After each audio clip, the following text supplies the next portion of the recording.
top 5 decks that I'm looking forward to seeing in 2021. Guys, what are you looking forward to seeing in 2021? These are probably going to be my 5 picks for things I'm generally interested in, seeing the progress and new experiences with the game. So, yeah, you guys should make sure you're subscribed to make sure that you guys don't miss out on this nice little run of content here. I'm really looking forward to hearing what you guys say. Make sure you guys are subscribed, and we're on the road to 85 frickin' thousand. Let's dig on into this fun little discussion, shall we?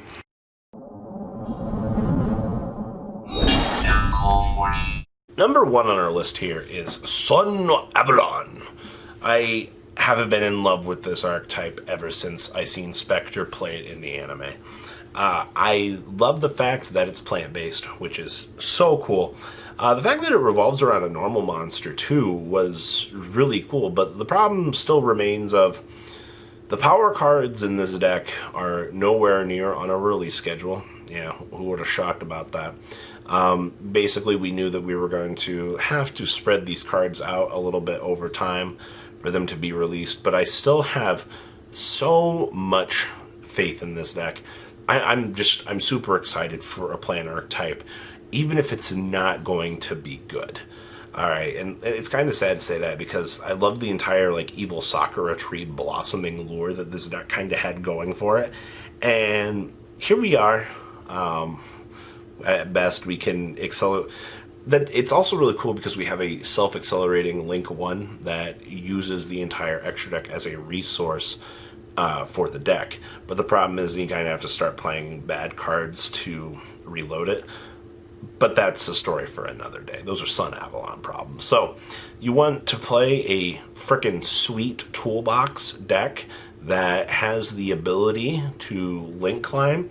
Is also plants and also plays a normal monster as the engine. Sun Avalon is the deck for you. Plus, since it is a more recent addition to the metagame, that means that we're going to be probably getting more and more support for it. So, just because, well, actually, Konami said that we'd be getting more support for it by telling us that we were getting it in a premium pack. So, more Sun Avalon support, baby. I'll take it. All right, who doesn't love frickin' trees that can attack? All right, it's a cool concept, and I like that.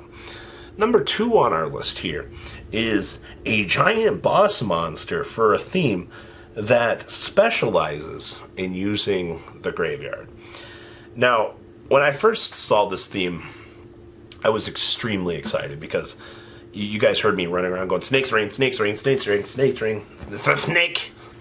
Alright, we get it. Alright, Snake's Reign is probably going to be played with this. We did get the Ancient Guardians little spoiler, and it mentioned essentially Snake Reign. So, looking at this archetype, you know what that means?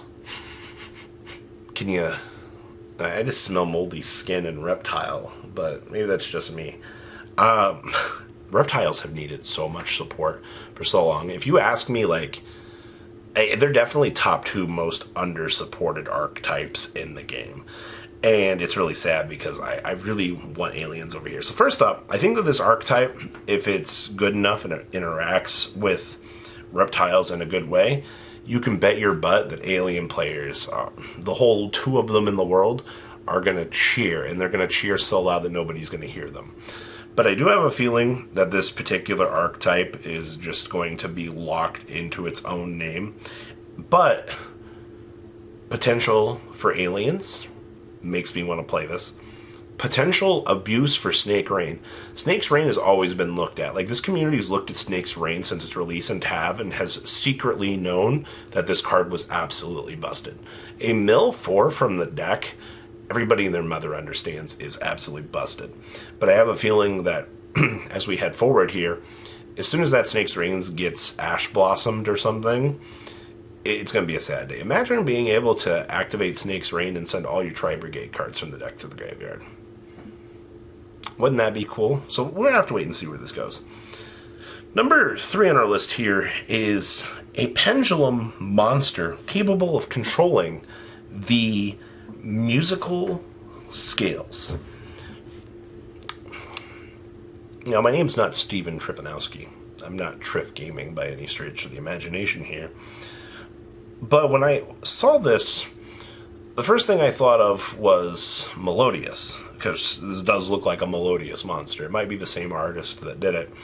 But I was a little bit of a sucker for this because Pendulums have got the shaft for so long. All right, like I think right now, yeah, we are heading on into Blazing Vortex here. So Electromite, yeah, I know, it didn't come back on the last list. Metal Foes and Zephyra, I think, are probably the only ones that are good. And Zephyra's always been the exception because they're like this really weird toolbox that just has really good cards going for them. Like, they've withstood the test of time. So to see a potential monster here that could come out of the woodwork and possibly change the way that we look at things, oh, absolutely will I take this. The art for this is fantastic, and I'm really curious to seeing how splashable this is going to be. Because if we create an archetype with the ability to harness the power of pendulums, I know that sounds so corny. If this archetype can be splashed in and can generically change scales for us, then that alone has, benefits. But at the end of the day, if it's just generic poo-poo support, it's going to stink. But I'm still looking forward to it because of that potential unknown. All right, like, I know people are excited for this. Let's be honest, all right? Pendulum's best deck, let's go! Right? All right, number 2 on our list, well, number 4, technically number 2, is actually an Ace Synchro monster.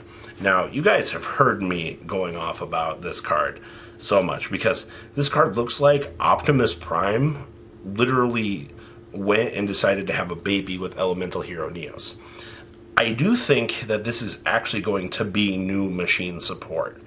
All right, and let me tell you, it looks like a Super Quant went and had a baby with Elemental Hero Neos. The potential for machine support makes me a very happy boy. All right, honestly, the fact that it's new Synchro support is a good step in the right direction. The fact that we're going to be able to access the Synchro toolbox, check. The fact that the artist literally said, Super Quantal, meet Neos. Blah. I have a feeling that, well, also the fact that this thing is literally standing in the background of a planet, everything about this screams good to me. Me making the video in May 2021 going, well, the Ace Synchro monster was trash. I was wrong to be looking forward to this. I don't know. Once again, we look at the pinnacle of unknown here. Anytime we possibly get a good Synchro is a good thing. I'm kind of wondering if they're going to kind of make it like Hulk in a way where you might be able to Synchro. You could make it a level 12, but you could Synchro summon it, say, with any 2 Synchro monsters. I think that'd be cool. We haven't really done that yet. Actually, that'd be a cool game mechanic. The possibility of Synchro summoning by bypassing the summoning requirements through the levels. Huh, that would be interesting. But alas, I'm looking forward to our Ace Synchro monster. And the last big thing I'm looking forward to for decks for 2021 is actually Stun. Now, I love Stun to death. You guys follow this channel. I'm constantly theory crafting stupid ideas and counters to the format and a means for this deck to function. And I am an absolute sucker for the unknown. All right, like, I love trying to figure out tech choices and things to do this. As we head into 2021 here, yeah, Stun's in a worse position than it's ever been. All right, like, you got Harpy's frickin' Feather Duster running around right now, which means that, there goes my back row. That's my entire game plan. There's nothing that you can do about that, all right? Like, oh yeah, there is Starlight Road, Dark Bribe, Imperial Order, Solemn Judgment. There's so many toolbox cards available here. Even we're getting Pot of Disparity in the future here, which is another frickin' Pot of Duality for Stun.